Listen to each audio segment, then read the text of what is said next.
皆さんこんにちは。北海道日高地方の養蜂場からです。いつもご視聴いただきありがとうございます。前回の動画を撮影してから1週間経ったところです。時は6月上旬のある一日の昼下がりです。撮影を行った時は晴れのち曇りの天気でした。その時の気温は養蜂場そばの日陰に設置した温度計で17度にまで上がりました。やや風の強い日でした。今回はその時の内見の様子を紹介した上で、6月になってそろそろ初夏の雰囲気が感じられる季節になってきましたので、この辺で今年の春の養蜂について印象をまとめておきたいと思います。どうぞ最後までゆっくりとお楽しみください。まず内見の様子から見ていきます。これはこの春に割り出した群です。1週間前の前回の内見の時点ですでに新生の女王蜂は交尾飛行を終えたとしました。で、今回はすでに産卵が始まっています。さらに巣房にまだ蓋がついていない無害胞児までいます。卵の期間が3日間ですから、無害胞児がいるということは遅くとも今回の内見の時から数えて3日前には、あるいはそれよりも少し前には産卵が始まっていたということです。で、この女王蜂はもう飛行する必要はありません。そこでインキでマーキングします。もしもインキが羽につくと飛行に支障が出ますから、産卵前の女王蜂にマーキングすることは控えています。しかし産卵が始まったということは、この女王蜂はもう交尾飛行に出かけることはないということですから、安心してマーキングすることができます。次に見るのは、越冬明け直後の3月に東胞の被害に遭った群です。東胞というのは、よその巣箱に侵入した巣箱から蜜を盗んでくる行為です。あるいはこういう行為を働く蜂のことです。東胞は西洋蜜蜂の習性なので、胞群の間に勢力のアンバランスがあると。つまり一方の群にはたくさんの蜂がいるのに、他方の群には蜂が少ないというようなことがあると、自然界に蜜源が乏しい時期によく起こります。東胞もごく少数の蜂が行っている程度ならさして重大な問題にはならないんですけれども、大きな規模で行われることになると被害群にとっては由々しき事態です。東胞の被害に遭ったこの群は何しろ春先の大事な時期に食料の蜜を大量に盗まれてしまったのですから、しばらくの間は蜂の数が伸び悩んで心配でした。しかし5月中旬から急速に群の勢いが伸びてきて、6月になったところでご覧のような二段群にしました。東胞の被害に遭ったにもかかわらず、二段群にした時期は例年よりも半月ほど早かったです。で、しかもこの群からは5日前に今年第1回目の採蜜まで行いました。このタイミングで採蜜を行ったのは、これから本格的に集まる予定のクローバー蜜に、それ以前に春先に蜂たちが集めてきたタンポポ蜜や柳蜜などが混じらないようにするためです。つまり、できるだけ純粋なクローバー蜜を取るために、言うならば巣板の掃除を行うために採蜜を行ったのです。春先に東胞の被害に遭ったこの群にも、私たちは通常の年のようなクローバー蜜を集めてくる仕事を期待していて、実際そのための準備を着々と進めているのです。ただ、ここに来て少し気にかかることがあります。一つは女王蜂が少しほっそりしていることです。残念ながら今回はそのスリムな女王蜂の姿を撮影できてません。痩せた女王蜂が多産であるケースもありますが、今の場合は女王蜂がいる下段の巣箱をよく調べてみてもあまり卵が見当たりません。もしかしたら5日前に私たちが蜜を絞って取り上げてしまったことが原因で、女王蜂の栄養状態が悪くなり産卵がストップしてしまったのかもしれません。東胞の被害群であるからという理由で特別扱いしないで、通常通りの仕事をさせようとしたことにもしかしたら無理があったのかもしれません。そして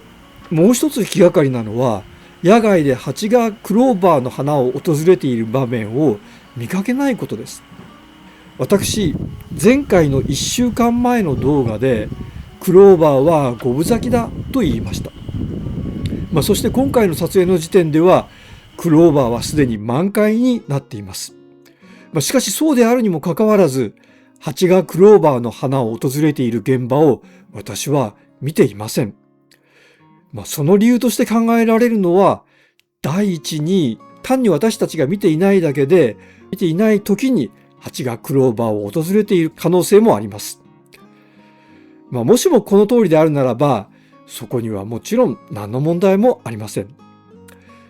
考えられる第二の理由は、花が満開であるからといって今が流蜜の時期であるとは限らないということです。花に衰えが出始めてから盛んに流蜜し始めることだって十分にあり得ることです。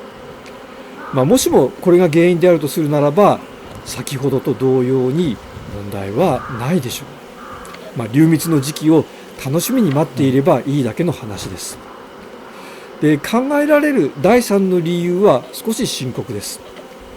クローバーには蜜を出さない裏の年があるので、今年はもしかしたらこうした年に当たってしまったかもしれないということです。実際3年前の2023年はこうしたクローバーの裏の年でした。もしかしたら今年は裏の年なのでしょうか。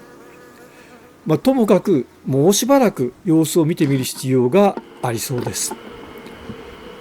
3つ目に内見を行った巣箱は東方の加害群です。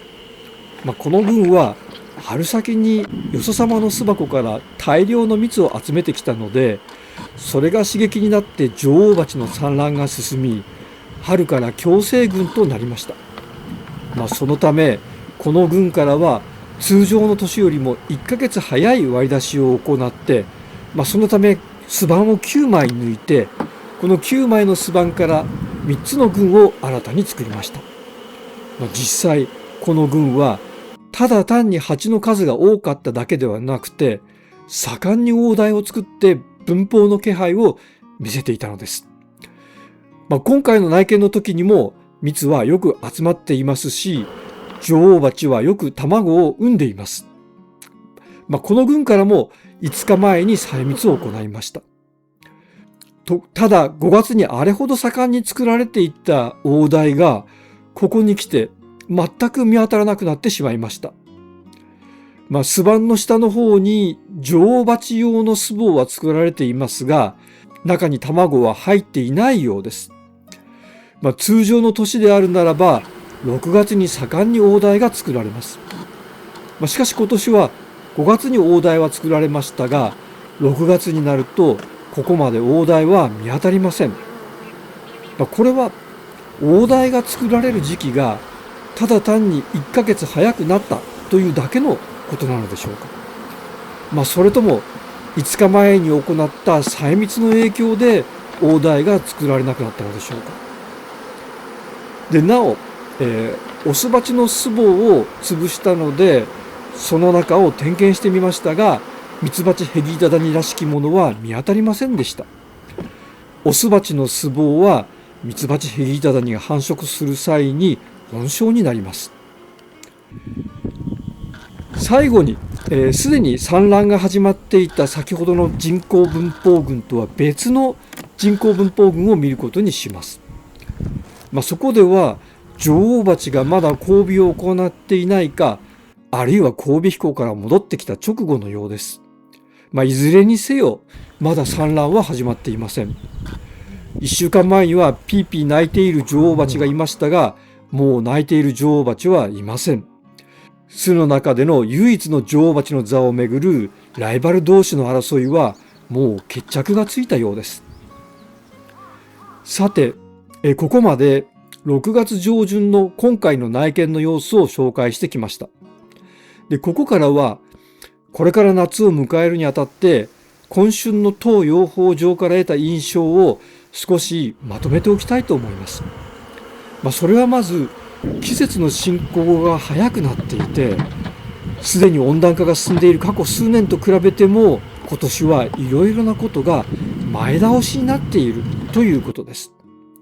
ただ問題を難しくしているのは、すべての事柄が同じペースで前倒しになっているというわけではないということです。最も早いペースで前倒しになったのは人口分法でした。これには過去数年と比べて1ヶ月も早く私たちは取り組みました。その結果ですが、今回の内見の時点までは人口分法の経過は順調です。それに次ぐペースで前倒ししたのは、1段巣箱を2段巣箱にしたことでした。これは2週間から3週間、例年よりも時期が早いです。そして一番最後に来るのが自然界の蜜源植物の開花です。クローバーで見ると、これは1週間の前倒しです。以上をまとめると、蜂の繁殖の速度に蜜源が追いついていないということができるのかもしれません。あるいは蜜源の進行を上回る速度で蜂の繁殖が行われているということなのかもしれません。ただこうしたことはまだ印象的な話です。これからできるだけ定量的な把握を行えるようにしたいと思っているところです。そしてこうした前倒しの背景には、やはり温暖化ということがあるのはほぼ確実でしょう。東方の特殊要因だけでは説明することができないと思います。そこで養蜂場に最寄りのアメダス観測所のデータを使って、ベース温度を0度とした場合の3月から5月の積算温度を計算してみました。その結果はここに示しているような形になっています。今年の3月から5月の春の積算温度は平年を大きく上回っているだけではなくて、過去5年間の平均をも上回っています。はい。今回は6月上旬の内見の様子を紹介して、これから夏を迎えるにあたって今年の春の当養蜂場の取り組みについて印象を述べました。今回はこの辺で失礼させていただきます。いかがでしたでしょうか。なお、登録、高評価、そして動画をシェアして応援していただけると幸いです。最後までお付き合いいただきありがとうございました。それでは次回またお会いするときまでごきげんよう。さようなら。